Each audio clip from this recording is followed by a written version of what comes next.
For today's video, magluluto tayo ng tinolang isda na yellowfin. Slice na nga po natin yung ating sibuyas, kamatis, at yung ating luya.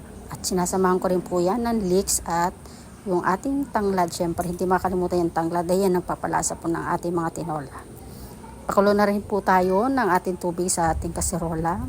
Kapag kumulo na yan, lagyan na natin yung ating sibuyas, kamatis, luya, at saka yung ating tanglad at leeks.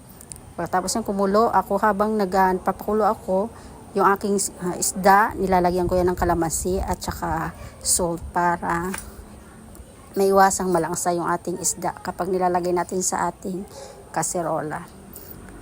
Ayan, meron rin po akong nilalagyan ko siya ng daon ng malunggay. Lagyan na nga natin yung isda habang malakas yung kulo niya. Ayan, at lagyan na rin natin ng pantimplang asin.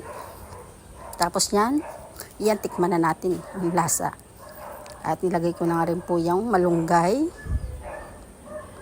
Pakuluan na rin po natin ng konti. Sandali lang naman po maluto ang isda. Kaya hindi mo kailangan pakuluin ng ilang minuto. Ayan, at ready na.